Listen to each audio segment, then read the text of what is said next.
আমার সবচেয়ে বড় পরিচয়, আমি হুজুর পাকের দরবারের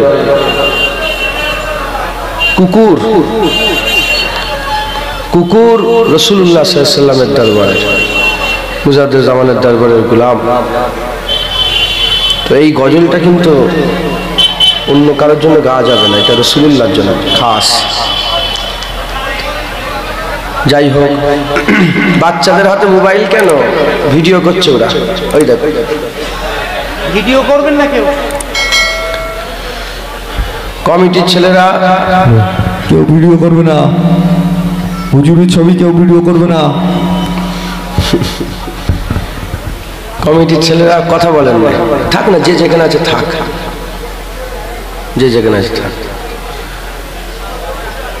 দোয়া করেন আল্লাহ আমাকে দু চার কথা, আপনাদের কিছু কথা শোনার তৌফিক ইনায়াত করেন সকল। আল্লাহ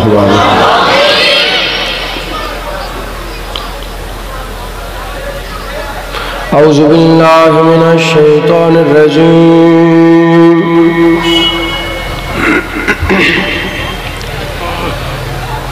বিসমিল্লাহির রহমানির রহিম।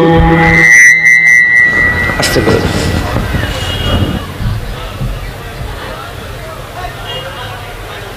নাহমাদুহু ওয়া নুসাল্লি আলা রাসূলিহিল কারীম।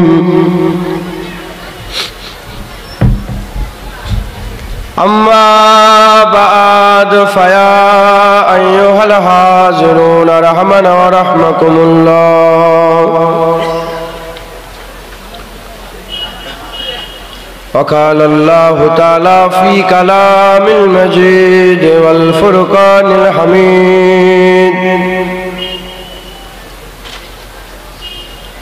إن الله وملائكته يصلون على النبي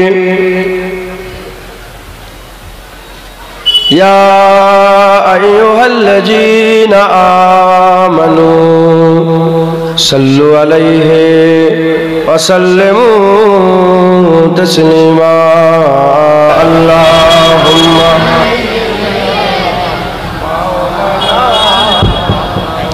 كلمة لا إله إلا الله لا إله إلا الله محمد رسول الله বলতে হয় বাচ্চারা বলে কি বলতে বলেন সাল্লাল্লাহু হাসেন কেন? এই হ্যাঁ, দরুদ শরীফ পড়তে হয়। কি পড়তে হয়? যারা হুজুর পাকের নাম শুনে দরুদ পড়ে না তারা বখিল, বখিল শয়তানের ভাই। কার ভাই? আমরা বখিল না, আমরা হুজুর পাকের নাম শুনলেই দরুদ শরীফ পড়বো। আজান হচ্ছে আশহাদু আন্না মুহাম্মাদুর রাসূলুল্লাহ, আমরা বলবো সাল্লাল্লাহু আলাইহি ওয়াসাল্লাম। আমরা যখনই আকা মাওলা রাসূলুল্লাহর নাম শুনবো, শোনার সাথে সাথে দরুদ শরীফ পড়বো, অন্তত বলবো সাল্লাল্লাহু আলাইহি ওয়াসাল্লাম। কালমা লা ইলাহা ইল্লাল্লাহ লা ইলাহা লা ইলাহা ইল্লাল্লাহ মুহাম্মাদুর রাসূলুল্লাহ। দরুদ শরীফ আল্লাহুম্মা সাল্লি আলা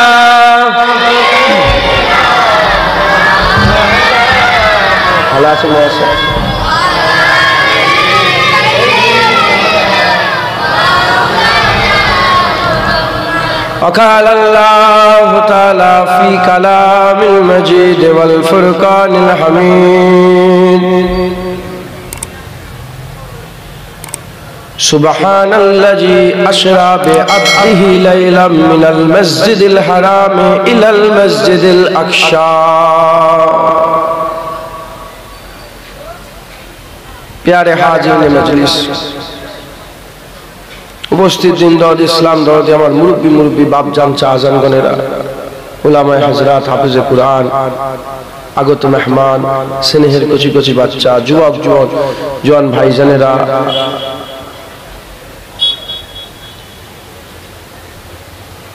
দূরে বসে থাকা পর্দার অন্তরালে অবস্থিত পর্দানিশিনা ধার্মিক আমার মা ও বোনেরা, আল্লাহ পাকের দরবারে খাস শুকর যে আমার আল্লাহ পাক আপনাকে আমাকে ভালোবেসে মহব্বত করে দয়াময় দয়া করে রহমত করে খাস মজলিসে খাস রাতে আমার আল্লাহ আমাদের জড়া করে দিয়েছেন। আজ যে রাত, এই রাতের মতন আর কোনো রাত নেই। হুজুর লাইলাতুল কদর,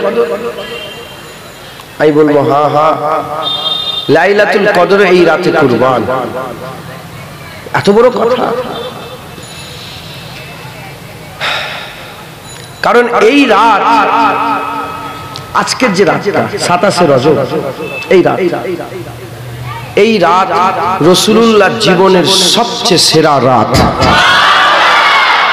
কারণ কোন রাতে রাসূলুল্লাহ কুরআন পেয়েছে, কোন রাতে রাসূলুল্লাহ হুকুম আহকাম পেয়েছেন, কোন রাতে রাসূলুল্লাহ নানা রকমের আল্লাহ পাকের তরফ থেকে নিয়ামত পেয়েছেন। আজ রাতে রাসূলুল্লাহ আল্লাহর দিদার পেয়েছেন। আইনা লিখি হুজুর আল্লাহ দেখেছেন একবার, জোরে বলে। হযরতে ইমামে আযম আবু হানিফা রাহমাতুল্লাহ আলাইহি তিনি বলছেন, আমার ঈমান কোনোভাবে এই জিবরাইলের ঈমানের থেকে কম নয়। হযরতে ইমামে আযম বলে কেন? বলে জিবরাইল সাল্লাম মিরাজ দেখে বিশ্বাস করেছে, আমি না দেখে ওই রকমই বিশ্বাস করেছি। আজ রাত খুব খাস, আমরা বড় খুশনসিব যে এই রাতে আমার আল্লাহ আমাদের সকলকে একত্রিত করে দিয়েছেন। আমরা রজবের 27শে রাত্রে জড়া হয়েছে, তাই আজ অন্য কিচ্ছু নয়, আজ নবীর জিকির হবে, আজ আমিনার লালের জিকির হবে, হাবিবুল্লাহর জিকির হবে, আকা মাওলা রাসূলুল্লাহর জিকির হবে। আজ অন্য কিচ্ছু নয়, আজ বসে বসে সব নবী নবী নবী নবী নবী করব। কথা ঠিক না ভুল বলেন? হুজুর পাক সাল্লাল্লাহু আলাইহি সাল্লাম হুজুরের সেরা রাত, হুজুর আমাদের জান, তাই আমাদের এটা সেরা রাত। কথা ঠিক না ভুল বলেন? হুজুরের রাত সেরা এটা, তাই আমাদের রাত সেরা এটা। আমরা কি জানি? আমাদের কিছু আছে নাকি? হুজুর যা বলেছে সেটাই তো আমরা মানি, সেটাই তো আমরা বিশ্বাস করি। কথা ঠিক না ভুল বলেন? আমার আল্লাহ পাক হুজুরে পাক সাল্লাল্লাহু আলাইহি সাল্লামের জীবনের প্রতিটা রাতকেই সুন্দর করেছে। আরে রাত ধন্য, কি রাত ধন্য, রাত বলে এখন আমার রাতে রাসূলুল্লাহ আছে। দিন ধন্য, দিন বলে আমার দিনে রাসূলুল্লাহ আছে। জমিনও ধন্য, জমিন বলে আমার উপরে, আমার সিনার উপরে মুস্তাফার কদম পড়ে। হাওয়া ধন্য, সে বলে আমি হাওয়া হাবিবুল্লাহর গায়ে লাগি। সূর্য ধন্য, সে বলে আমি রাসূলুল্লাহর গায়ে আমার আলো পড়ে। চাঁদ ধন্য, চাঁদ বলে আমারও চাঁদনির আলো রাসূলুল্লাহর মুবারক শরীরে লাগে। আমাদের আমরা তো গোলাম, হুজুর যেদিকে আমরা সেদিকে। কথা ঠিক না ভুল বলেন? হুজুরের সেরা রাত আমাদের সেরা রাত। হুজুরের দুশমন আবু জেহেল আমাদের দুশমন আবু জেহেল। হুজুরের সাথে মুনাফিক কি করেছে? আব্দুল্লাহ ইবনে উবাই, তাই আমরাও আব্দুল্লাহ ইবনে উবাইকে মুনাফিক মনে করি। উতবা সাহিবা রাসূলের দুশমন, আমরাও বলি আমাদেরও দুশমন। কেন? আবু জেহেল আপনার কোনো ক্ষতি করেছে? বলেন আবু জেহেল কোনো ক্ষতি করেছে? না, হুজুরের ক্ষতি করেছে, তাই আমরা বলি আমাদেরও ক্ষতি করেছে। হুজুরের দুশমন, তাই আমরা বলি আমাদেরও দুশমন। তাই আমাদের কিচ্ছুই নয়। হুজুরের রাত 27শে রজব ভালো, হুজুরের সবচেয়ে প্রিয় রাত। কেন? কোন আরে যে রাতে মাহবুব পেয়েছে সে রাতটাই তো সবচেয়ে সেরা। আশিকদের জন্য সবচেয়ে সেরা রাত কোনটা? যে রাতে মাহবুব পেয়ে যায়। হুজুর পাক আল্লাহর আশিক ছিলেন, এই রাতে রাসূলুল্লাহ আল্লাহ পেয়ে গেছেন একজন সশরীরে, স্বপ্নই নয়। যদি স্বপ্নে মেরাজ হতো তাহলে কোনো ঝগড়া হতো না। জেনে রেখে দেবেন, দুটো সময়ে সবচেয়ে বেশি মুসলমান মুরতাদ হয়ে গেছে। কটা সময়? দুটো। একটা যখন কিবলা পরিবর্তন হয় সবচেয়ে বেশি মুরতাদ হয়েছে, আর দ্বিতীয় যখন হুজুরের মেরাজের ঘটনা ঘটে সবচেয়ে বেশি মুরতাদ হয়ে গেছে। আমরা বলি না না, নবীর কথায় যখন আল্লাহ মেনে নিয়েছি আর কিচ্ছু নয়, নবীর কথায় সব মেনে নেব।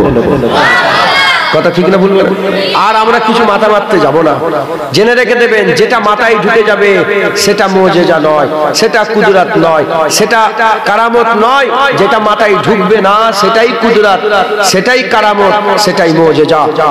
মেরাজ মাথায় ঢোকে না, এটা মুজিজা। হুজুর পাকের মুজিজার সবচেয়ে বড় মুজিজা কি?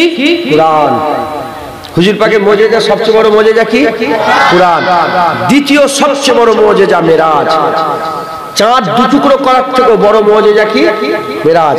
কারণ কারণ যখন চাঁদ দু টুকরো করছিলেন, এদিকেও মখলুক ছিল, ওদিকেও মখলুক ছিল। আর যখন মেরাজে গিয়েছিলেন, এদিকে মখলুক ছিল, ওদিকে মালিক ছিল। কথা ঠিক না ভুল বলেন? চাঁদও মখলুক, আগুলো হুজুর পাকের আগুলো আল্লাহ সৃষ্টি মখলুক। এদিকেও মখলুক মখলুক, এদিকেও মখলুক, ওদিকেও। আর হুজুরের মেরাজ একদিকে মখলুক ছিল, একদিকে মাবুদ ছিল। একদিকে আব্দ ছিল, একদিকে মাবুদ ছিল। একদিকে সৃষ্টি ছিল, একদিকে স্রষ্টা ছিল। একদিকে হাবিব ছিল, একদিকে হাবিবের মাহবুব ছিল।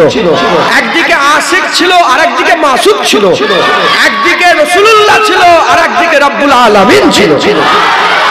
তাই কুরআনের পরে সবচেয়ে বড় মুজিজা মেরাজ। সশরীরে কি?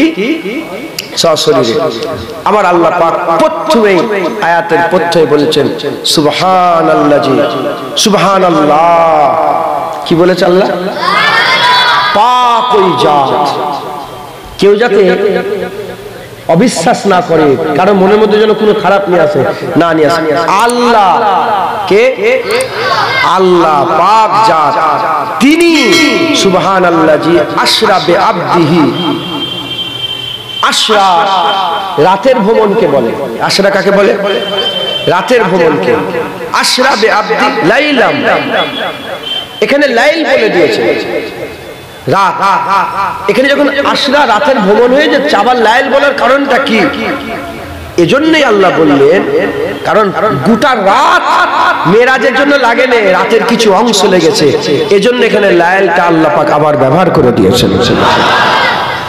পাক ওই জাত যে তার বান্দাকে রাতের ভ্রমণে নিয়ে গিয়েছিলেন। বলতে পারতেন যে তার বান্দাকে নিজের কাছে নিয়ে এসেছিল, যে বান্দাকে আল্লাহর কাছে। না না না, আল্লাহ বললেন আসরা। আসরা এজন্যই বললেন, কেউ যেন মনে না করে যে রাসূলুল্লাহকে আল্লাহ নামাজ দিতে নিয়ে গেছিল, রোজা দিতে নিয়ে গেছিল, হজ দিতে নিয়ে গেছিল, হুকুম হাকাম দিতে নিয়ে গেছিল। না না, রাসূলুল্লাহকে আবার আল্লাহ ঘুরতে নিয়ে গিয়েছিল। আর ঘুরে কখন? যখন মানুষের ঘোরাটা দুঃখ নয়, ঘোরাটা কিসে? আনন্দের, খুশি। মানুষ দুঃখে ঘোরে নেই, মানুষ খুশিতে ঘোরে। যখন ভালো লাগে তুই যা, বলে না বলে না। আর যখন খুশি চোখটা বেরিয়ে এসে, তো আমার আল্লাহ হুজুরকে বেড়াতে নিয়ে গিয়েছিলেন। কেউ বেড়াতে যায় কলকাতা, কেউ বেড়াতে যায় অমুক জায়গা, কেউ বেড়াতে যায় অমুক জায়গা, কেউ বেড়াতে যায়। তো হুজুরকে বেড়াতে নিয়ে গেছিলেন আল্লাহর কাছে। একবার জোরে বলেন মুসলমানের ছেলেরা, হুজুর পাক সাল্লাল্লাহু আলাইহি মাকাম আমার আল্লাহ সবচেয়ে বড় করে দিয়েছে। এখন প্রশ্ন হচ্ছে, মুসা আলাইহিস সালামেরও মেরাজ হয়েছিল। মুসা আলাইহিস সালামের মেরাজ হয়েছিল। মুসা আলাইহিস সালামের মেরাজ হলো দুনিয়াতে, আর রাসূলুল্লাহর মেরাজ হলো আসমানে। এ কেন? অনেক রকমের ব্যাখ্যা আছে, তার মধ্যে দু একটা কথা আমি আপনাদের বলে দিয়ে যাই। জমিনে যখন হুজুর পাক ঘুরে ঘুরে বেড়াতেন, জমিন যখন ঘুরে ঘুরে রাসূলুল্লাহ বেড়াতেন, জমিন আসমানকে বলতো, আসমান তুমি কি ভাগ্যবান, ভাগ্যবান তো আমি, আমার বুকের উপর যে হাবিবুল্লাহ ঘুরে ঘুরে বেড়ায়। আসমান আল্লাহর কাছে দোয়া চাইলেন, আল্লাহর কাছে আসমান দোয়া চাইলেন। আল্লাহ পাক জমিন বলে, সে ভাগ্যবান তার উপরে হাবিবুল্লাহ ঘুরে ঘুরে বেড়ায়, আমি কি ওই ভাগ্যবান হতে পারবো না? আমার উপরে কি হাবিবুল্লাহ ঘুরে ঘুরে বেড়াবে না? আসমানের দোয়া আল্লাহ কবুল করে নিলেন। হাবিবুল্লাহকে আমার আল্লাহ আসমানের সায়ার করাবার জন্য জিবরাইল পাঠিয়ে দিলেন। মুসলমানের ছেলেরা,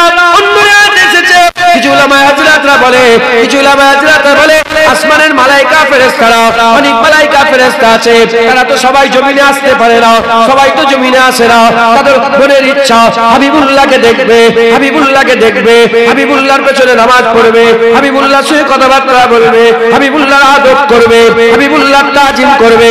মালায়েকা ফেরেশতারা, যে মালায়েকা ফেরেশতারা জমিনে এলো, তারা তো নবীকে দেখলো।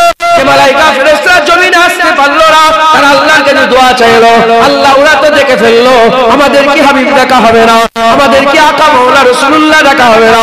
ওই মালায়েকা ফেরেশতাদের দোয়া আল্লাহ কবুল করে নিয়ে হাবিবুল্লাহর জন্য আমার আল্লাহ আসমানে মেরাজের ব্যবস্থা করে দিল।